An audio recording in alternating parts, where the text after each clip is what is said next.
So here's John Adams as ambassador to Europe and into France in 1777, saving our bacon. Comes back to the colonies. Massachusetts says, we need you here. Help us write our state constitution, which he does.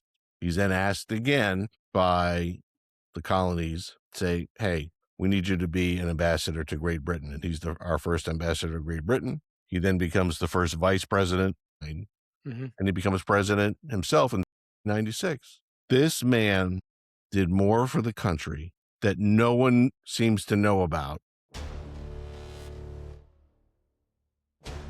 Welcome to the Republic Podcast, where history meets scrutiny and facts matter. Join Rob and Lou as they dive deep into the foundations of American democracy, dissect the laws that shape our lives, and challenge the narratives behind today's headlines. From forgotten chapters in the U.S. history to the legal truths they didn't teach you in school. This is your front row seat to get informed, unapologetic conversation. We have an American republic, if we can keep it. Now, let's get started.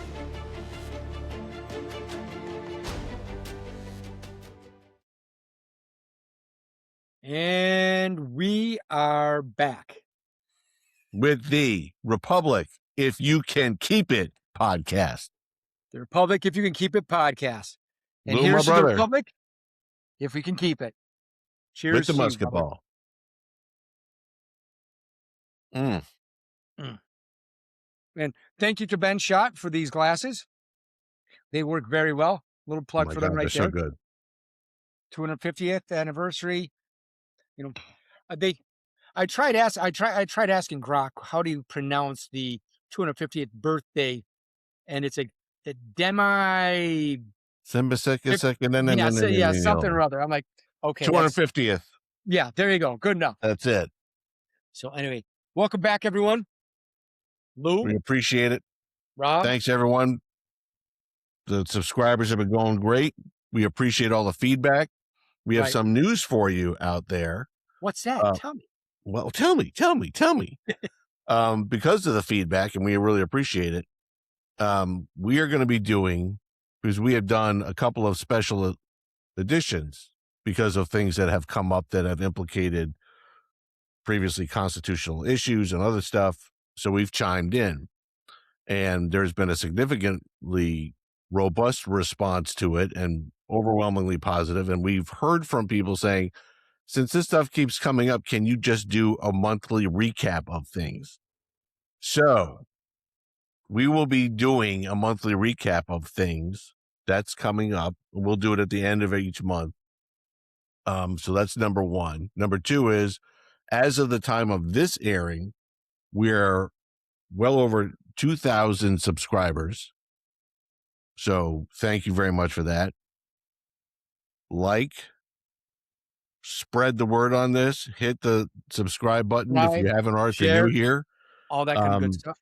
I have to apologize to everyone because I probably have the worst taste in sports teams. I have a New York Giants hat on. Last time I had a Cleveland Indians hat on. Yeah, I clearly went wrong with some of my preferred choices, but it is what it is. I'm a fan, and I'm not a fair weather fan. I stick with them. So there it is. I'm going to start wearing my stuff next week. There you go. Lou's got merch. Yep. And when we were last together, we started our list of the founding fathers. We ranked, in our estimation, the top 10. And of course, number one, we had to start with George Washington, the OG, father of our country. The egg in the American meatball. Now, I would put money on the fact that we were talking about this before we started live tonight. We both would have put money on the fact that so many people, if you were going to put a number two of the founding fathers, people would say Jefferson. You know, he wrote the Declaration of Independence largely. I mean, he's got his face on currency. He's got a Jefferson Memorial. He was the governor of Virginia. He did this, the Monticello. No. Really? Well, really? Who's next? Tell us. Number two on our list is John Adams. Not to be confused with John Quincy Adams, but John Adams, the second president of our country. John Adams, and I was saying this to Lou again off camera, in every championship team, you've got a star who gets the limelight. And then there's always somebody or some people, usually one, on the court or on the field or on the ice that does the dirty work, that does all the stuff behind the scenes and really pounds it out and is the driving force. You know, we talk about in the 1990s in basketball, you had the Bulls with Michael Jordan. Well, there was a guy called Dennis Rodman who cleaned up all the stuff on the boards, and he didn't get half the credit he needed. Scottie But Pippen. without those Scottie Pippen, without those guys, Jordan doesn't have all the rings he has. In the 2000s, and I'm sorry for Lou to bring this up because he's a Buffalo Bills fan. Shut your ears right now. Nope, all good. It's sealed. You got the Patriots, with Tom Brady and Mr. Bling and all that stuff. But Brady didn't win all those Super Bowls without gritty SOBs behind him, or like guys like Julian Edelman, unheralded this, undrafted, whatever, did all this stuff. And just take a look at last year with the Los Angeles Dodgers. They win the World Series. They got Shohei Ohtani and all shiny bling, but it's the guys like Rojas and Edmund who were the key players who won that series for the Dodgers, in my estimation. The United States wouldn't be the United States without John Adams. Right. No, and exactly. I think the one thing when I was doing my research and trying to really come up with some unique things, where what really struck me the most is beyond the fact that he was a full behind the scenes utility player, where he's the one that said, Washington, you're going to be the leader. Jefferson, you're going to write the Declaration. And you're going to write all this stuff because you just have a very unique literary writing style.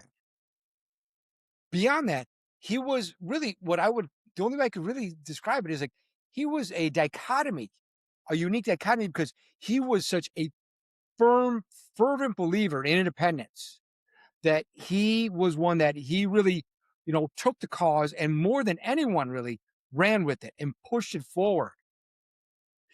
But at the same time, he also believed in law and fairness, even to the point of, even for British soldiers that were captured, treating them equally fair as well. Because what he didn't want is he didn't want to be like the UK was like the British were, where they mistreated people that they caught. He felt that, yeah, we're all still part of an overarching country. We still have we still have common grounds. Just because they're on the opposite side doesn't mean they're necessarily bad people. They're just following their orders. And so that was something that really struck me, which was really, really unique. He was an attorney and he believed in the rule of law. Mm-hmm. He didn't believe in mob rule. He believed in doing what was right. Moreover, he was supposed to he was being trained or was going to be trained to be a minister. And then at the end of that, he veered off into the law. Poor son of a bitch. But we're going to get into each of these things, but just think about this. And this is why the man is number 2 on our list. Not only was an attorney and a member of the Sons of Liberty, the original formation of the society that really was doing the fomenting about the revolution and independence. He was a delegate to the First Continental Congress. He was a delegate to the Second Continental Congress. He's the one who nominated George Washington to be the commander-in-chief at the Second Continental Congress. He was the main character pushing independence at the Second Continental Congress. He's one of 5 on the Committee of 5. Committee of 5, yeah. Charged with drafting and publishing the Declaration of Independence. He's a signer of the Declaration of Independence. He was sent to Europe as one of our first ambassadors in 1777, did negotiations with France, came back to the colonies, wrote the Commonwealth of Massachusetts, their state constitution, which is the oldest constitution in the world and still going. He was our first ambassador to Great Britain. He was our first vice president. And, oh, by the way, he was president of the United States. Mic drop. But and that's exactly it. I mean, the one thing that beyond, I mean, along with all that, I shouldn't say beyond all that, because that was something that, I mean, he was truly the unique player in all of this. He was a uniting force. Like last week, you said how George Washington was one that brought us over the finish line and really sealed the deal on us going after and declaring our independence, and then going forward and fighting the War of Independence, and then going forward and bringing forward this country. That John Adams was the one that was really behind it, that built the groundwork for it. He wrote the Thoughts on Government, where the Thoughts on Government was the original document that really laid out a 3-branch government. And that's what do we have now? 3-branch government, which was something that he brought forward, and really because of the way that he was educated, the way he spoke, and the way that he knew how, as an attorney, how to unite different factions that would normally be fighting against one another into a common cause. That's how we got this to come about. Right.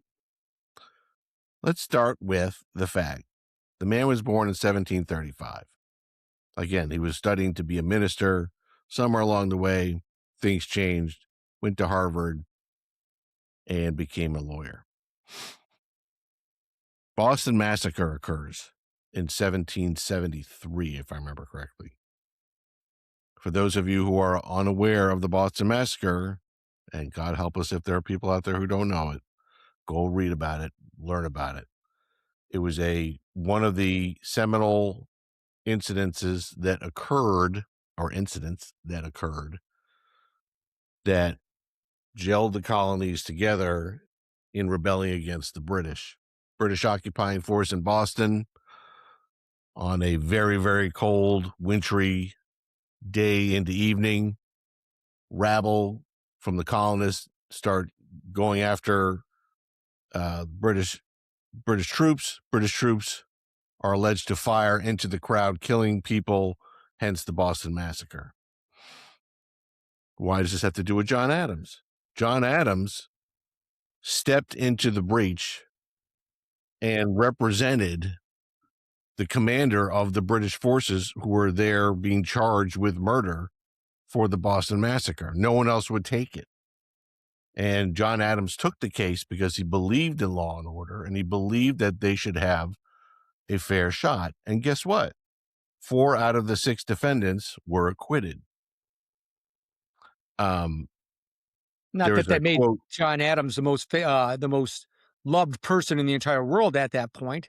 No, but he gained the respect of people because he did the noble thing, the right thing, which was basically his calling in life. That's what he did consistently.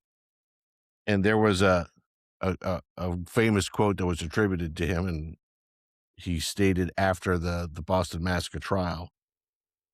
He said, "Facts are stubborn things, and whatever may be our wishes, our inclinations, or the dictums of our passions, they cannot alter the state of facts and evidence." So basically, the corollary of you can try to wish things away all you want. Facts are facts, and they need to be brought to light. So here's a guy who has cojones, who has a great moral code, starts out with that, and that helps him to be nominated to be a delegate to the First Continental Congress. And while at the Continental Congress, he helped draft the olive branch petition that was sent to King George III to try to avert any conflict in I think it was sent in 1774. Right.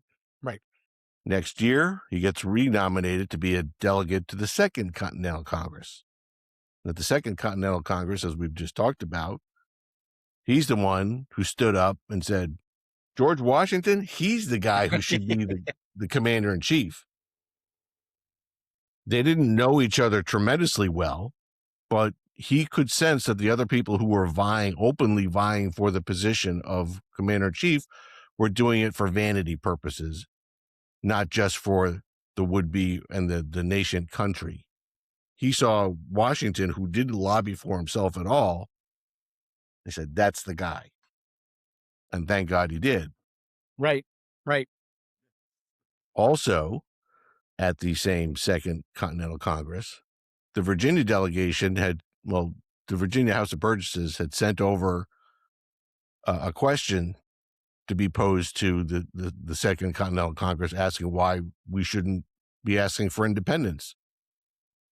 And John Adams, who had been pushing for it behind the scenes, now latched onto this and really pushed it. And he was the main character who really pushed this thing forward and kept getting, when they would talk about it in committees and subcommittees and blah, blah, blah, blah, blah, he lobbied and lobbied and lobbied. And finally, he got the votes. Right. He was that guy that just whispering in the ear, back behind. I mean, it was almost, I don't want to say Machiavellian, because that'd be putting too much of a sinister type of spin on it. But he's a power player behind the scene, where he could read the room, he could see it, and he knew what people wanted, and he knew what was right. He just figured out the way to sort of make people believe, almost like Inception. This is the right thing to do. And yes, this is the right thing to do. And I'm going to bring this forward. So, it was great because, he just so like strongly believed in it. Obi-Wan Adams, these are not the droids. Yes, exactly. Obi-Wan Adams. This is what you want: independence. We want independence. You want Washington. We want Washington. Jefferson, you'll do this. I will do this. Right. But the thing is, he truly believed in the cause. He truly believed in it. And he was so well studied and so well versed that he came up with the foundations of our modern government. He gave so much thought to it, where when he came to the Continental Congress, he put forward these ideas, and he basically convinced people why these ideas were the right ones to do, why we don't want to have a parliament government like the UK did, why we didn't want to have a weak leader like other countries did. We didn't want a monarchy. We wanted this, and he basically built the three branch government out of whole cloth and convinced people that this was the right thing to do. And because of that, the checks and balances that were built in, that as an attorney he knew were best, that's what carried the day. So there he was after the Second Continental Congress, did all that stuff on the Committee of Five, helped draft, although Adams was largely responsible for handing it off to the youngest member of that committee, Thomas Jefferson, because he knew the manner with which Thomas Jefferson could write and write effectively. So he said, Thomas, you write it, but everyone had a chance to, on that committee, to review it, make edits, and move that forward.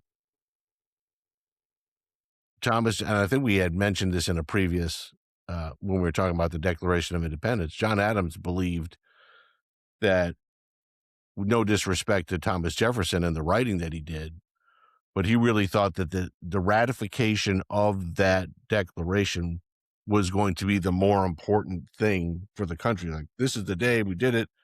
Yeah, there's the declaration over there, and I'm glad we did it. You could read it, but the fact that we did it was the thing that he thought was going to carry. And it's not that it doesn't, but that Declaration of Independence, or as Lou says, the greatest breakup letter of all time. Damn right. Was so beautifully written. The Declaration really itself is the thing that people remember, but that's okay. So what then? He is sent to Europe as an ambassador in 1777 to negotiate with France. Now, France at this time was our ally, but they were kind of hemming and hawing and hedging their bets. They're like, you guys don't have any money. Yeah, Frenchies. What's in it for us? Why are we going to give you, all of the, you're asking for loan after loan after loan. And for what? What's your collateral?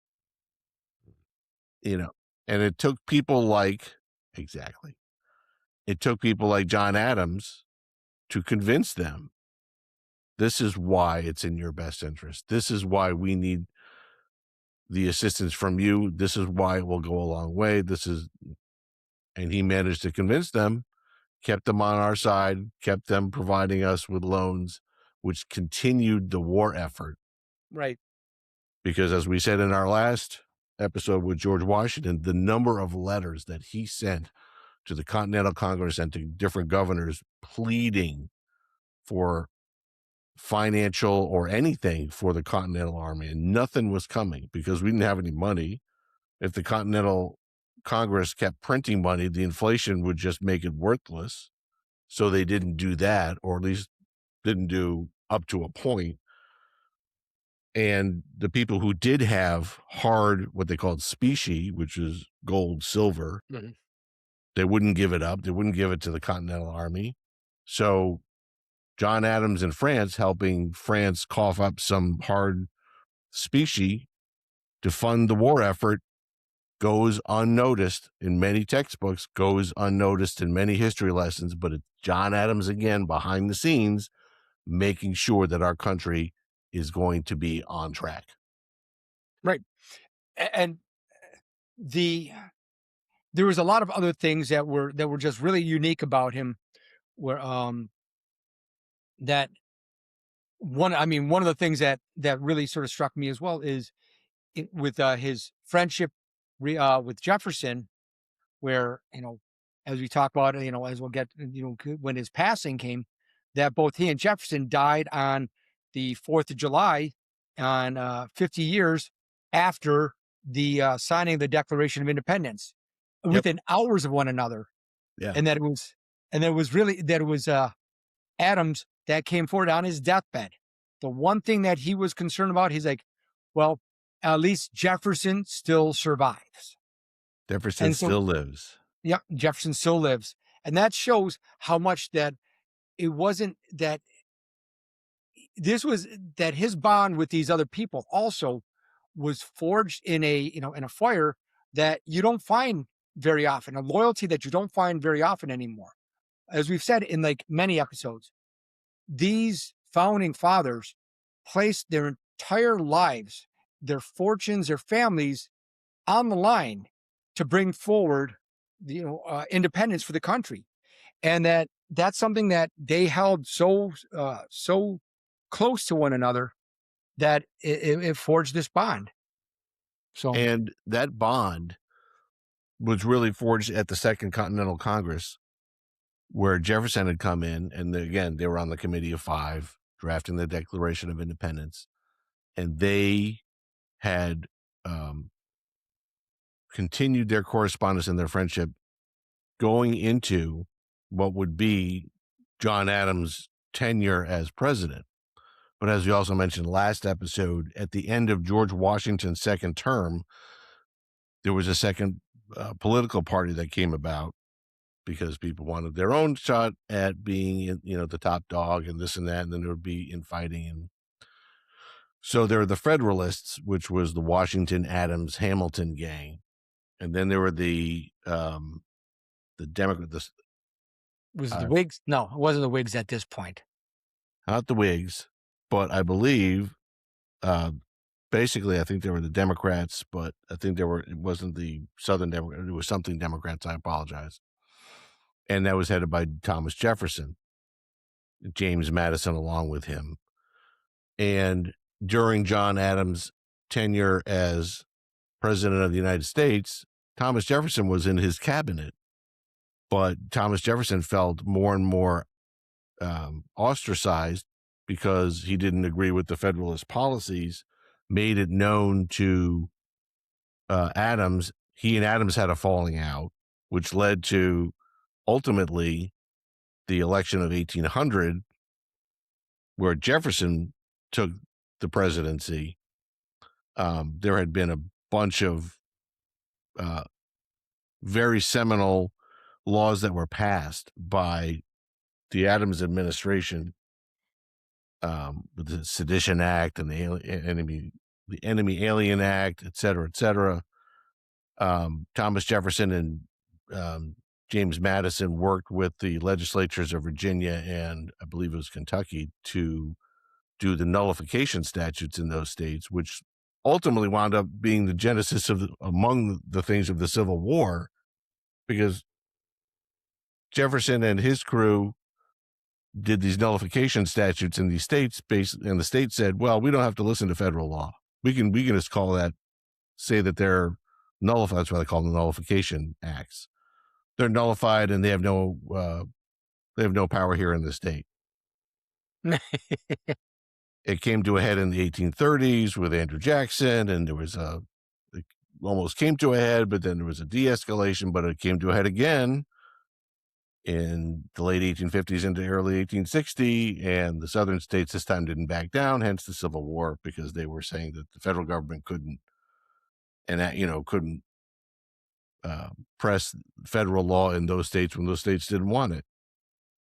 Anyway, long little tangent. So circling back.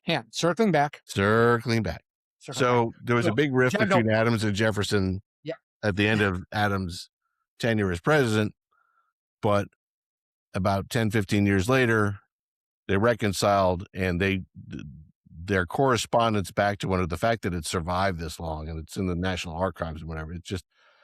It's amazing. And they basically repledged their appreciation for one another, their friendship, and it's amazing.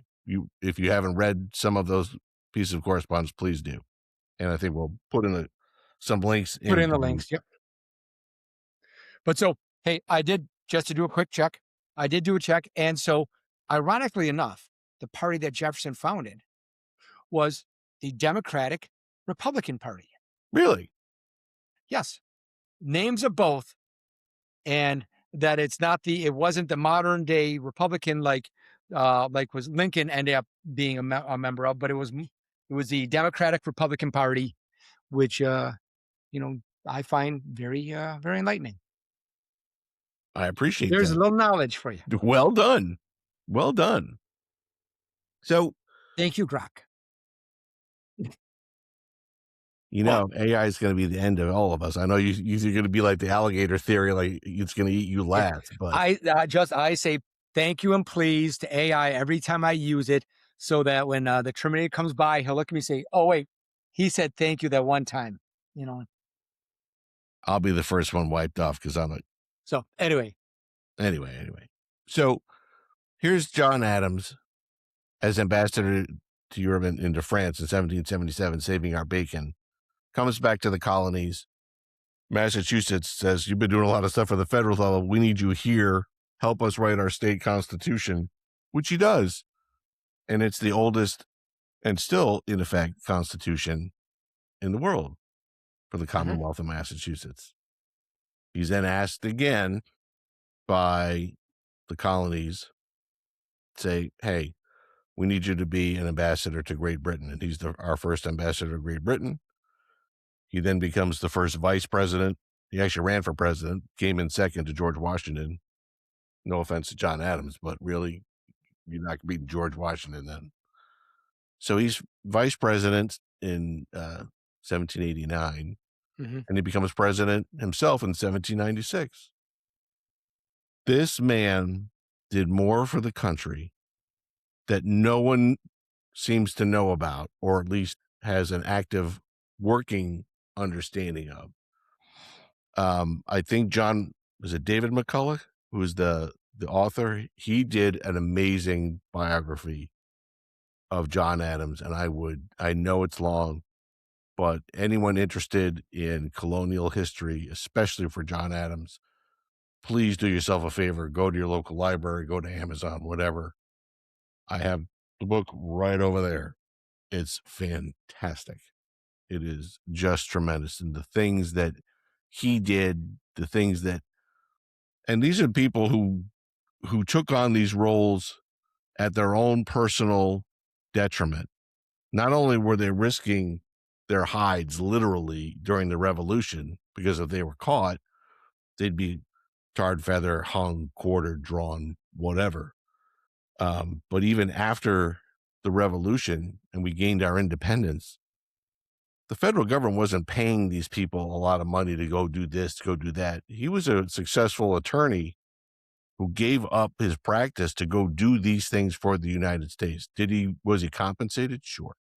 Was it anything probably commensurate to what he would have done should he have stayed here? No. I bet just about everything that that's the case. But yet, his nation asks for his service again. He goes off after doing the Massachusetts Constitution, first ambassador to Great Britain. Helps George Washington in his foreign policy, although John Adams was particularly, he would write back to his wife, Abigail Adams, who is no slouch of her own, that their correspondence also was saved largely, and that's also tremendous to Right. read. But he complained bitterly about being vice president. He's like, I'm just stuck on the sidelines, George doesn't ask me things that I really could help him with, but he does whatever he can. So he's a good wingman, but He believed that he wanted that the vice president should be more active than what it is, than the role that was created for. But that's always tough being that second player. And think about that, coming in behind George Washington. I mean, that's a tough act to follow right there. And from there, he manages by 3 electoral votes, and I know there aren't as many electoral votes then than there are now, but he won by 3 electoral votes over Thomas Jefferson in 1796.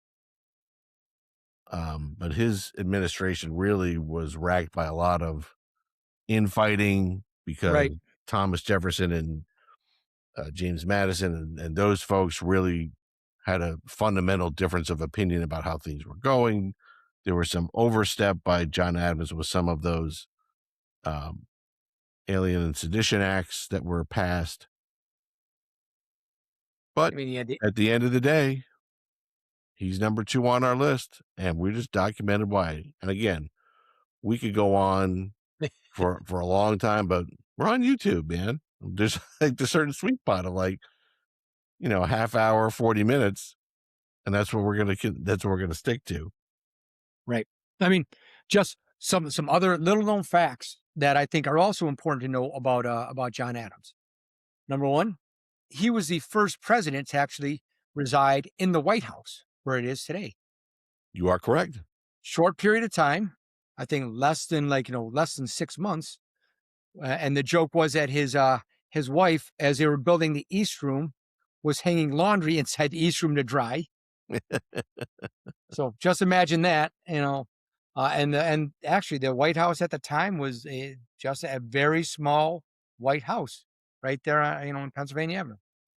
The other thing, which I think is unique, is that out of all the first 4 presidents, he was the only one that never owned slaves, and that he was a devout abolitionist who raised his children as abolitionists and never owned any slaves. And that's why there was a big push forward by him to eliminate slavery and to really plant the seeds of eliminating slavery early on in the administration. It didn't come to fruition as early as he had hoped, but at least the seeds were there, and that was really the groundswell for some of the things that Rob was mentioning that happened within in his term as well as in Jefferson's term. And I think, and you're going to go talk to Gronk again about this, I think Adams actually had inscribed something like in the mantle in the White House, and I don't know if it's in the tea room or wherever, which is basically a benediction for every other president who would come in after him, basically giving them a blessing and wishing them well. And it's still there in the White House. And Checking. Adam, what's that? He's typing. I'm checking. He's typing. And Adams, talk about a strong family tree for independence and our country's history. His second cousin is Samuel Adams, not just the brewer, but like the patriot who really ran and organized the Sons of Liberty. He was a driving force for the Continental Congress to begin with, let alone independence. And of course, John's son, John Quincy Adams, became president himself in the 1820s. Right. And the inscription that Adams had placed in the White House, See that? it Lou's got was it. it was on the day after he and his family became residents of the unfinished White House. He had an inscription placed, a benediction.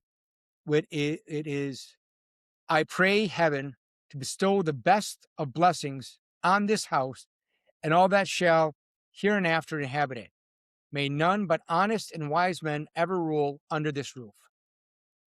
It was carved into the marble mantelpiece in the state dining room, in 1945. But the quote was then it was a benediction that he had said over it, and which had been written in there and preserved, and then later inscribed into the actual mantelpiece in Gotcha. 1945. Gotcha. Now, that's pretty cool.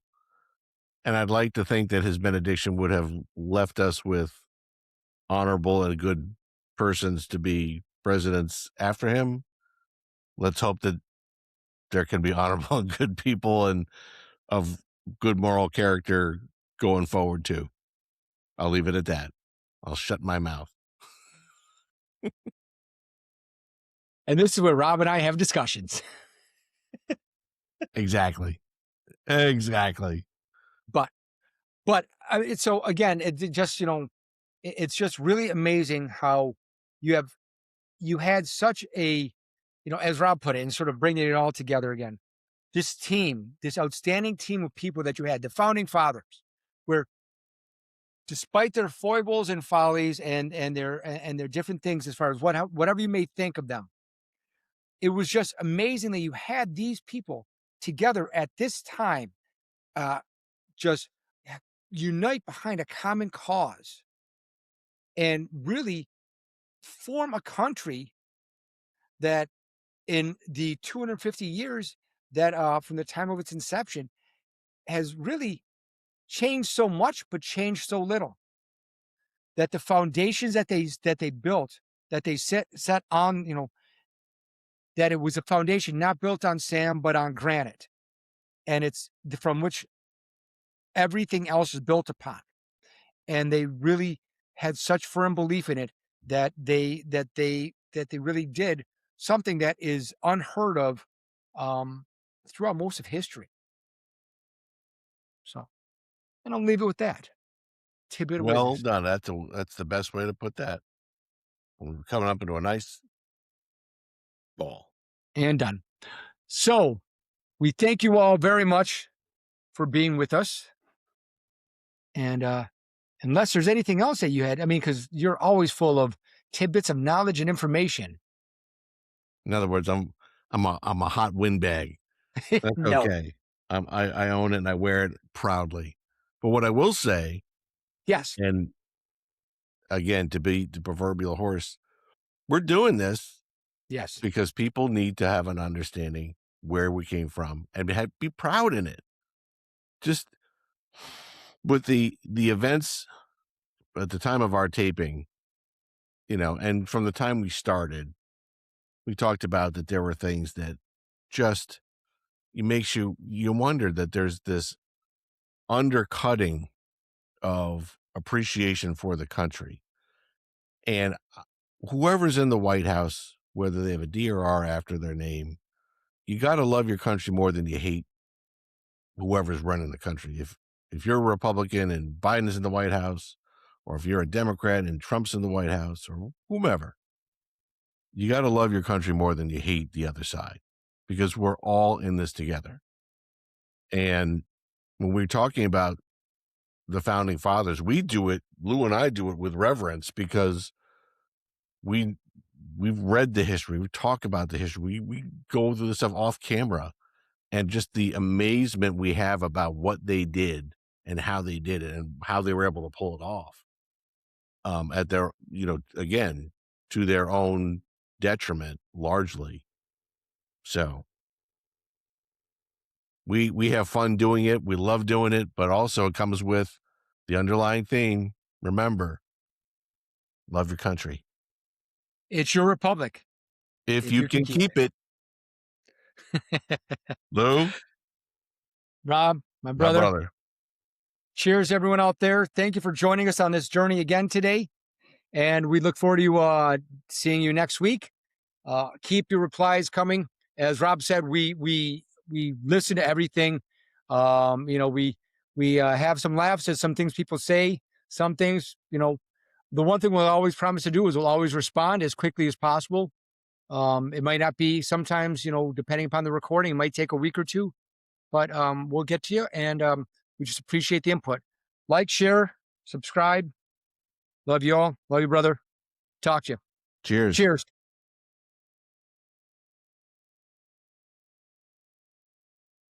Oh, so good. Later, brother. Good times. Shut up and sit down. Thanks for listening to The Republic, If You Can Keep It podcast. Join Rob and Lou in our next episode as we continue our riveting discussions on the most important topics affecting our great republic. Drop a line for topics you want to discuss, and don't forget to like, subscribe, and share. Until next time.